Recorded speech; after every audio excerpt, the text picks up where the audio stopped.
قاسم بغیر علامت الغرب.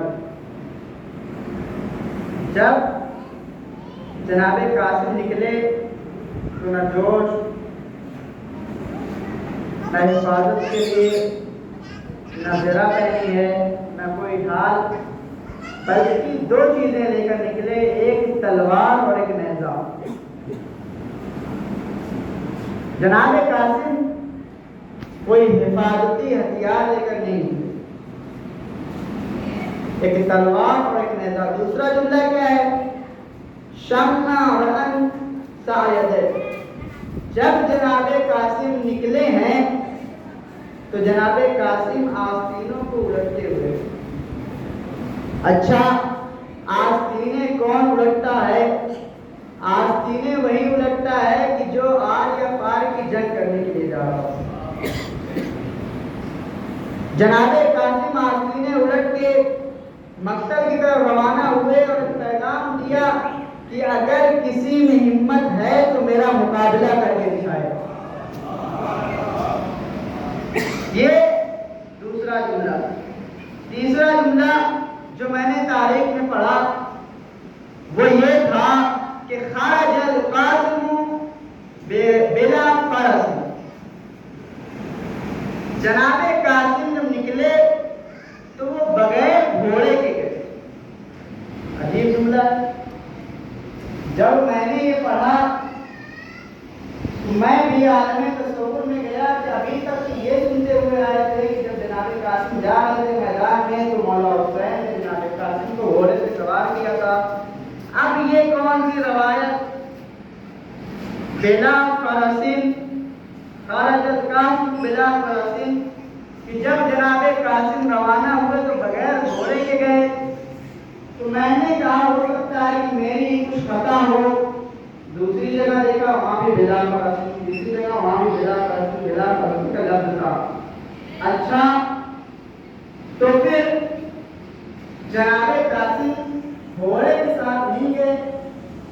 اس کا راز کیا ہے؟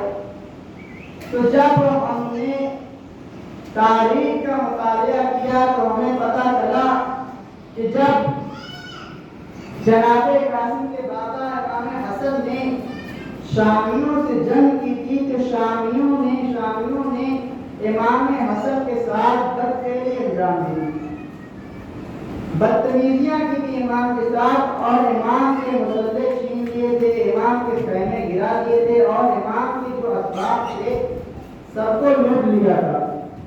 اور اسی میں امام حسن کا ایک سالہ محمد بن اسعد تھا. اس نے امام حسن کا گھوڑا لے لیا. امام حسن کا گھوڑا محمد بن اسعد کے پاس. اچھا، بلا فرسن کا مطلب کیا ہے؟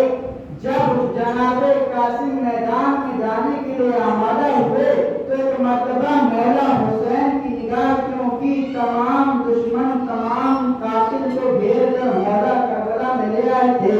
جناب امام حسین کی نگاہ محمد بن اسعد سے پڑی. ایک مرتبہ جناب قاسم سے کہا اگر تمہیں جنگ میں جانا ہے تو پہلے جاؤ اپنی بابا کے گھوڑے کو لے کر آؤ پھر جنگ پہ جانا. جناب قاسم گئے میدان میں، محمد بن اسعد پہ حملہ کیا اور اپنی بابا کا گھوڑا پیدل لے کے امام کی خدمت میں آئے. امام کی خدمت میں آئے اور پھر امام نے گھوڑے پہ سوار کیا. یہ ہے اس کا مطلب خرج القاسم بلا فرسن. یہ جب ہم مسائل کے ذکر بیان کرتے ہیں تو اس میں یہ چھوٹا سا گوشہ جو فضیلت کا نکلتا ہے اسے بیان نہیں کرتا. اس کو بیان کرنے کے لیے فضیلت کا موضوع ہونا چاہیے. اب جب جناب قاسم آئے، مولا نے سوار کیا. اب جناب قاسم جنگ کے لیے گئے اور میدان میں پہنچے. اور جب میدان میں پہنچے تو اچھا جناب قاسم 14 سال کی عمر ہے. میدان میں آئے تو ہونا کیا چاہیے تھا؟ جناب قاسم کو کہنا چاہیے تھا ان کی نگاہ کسی ایسے 9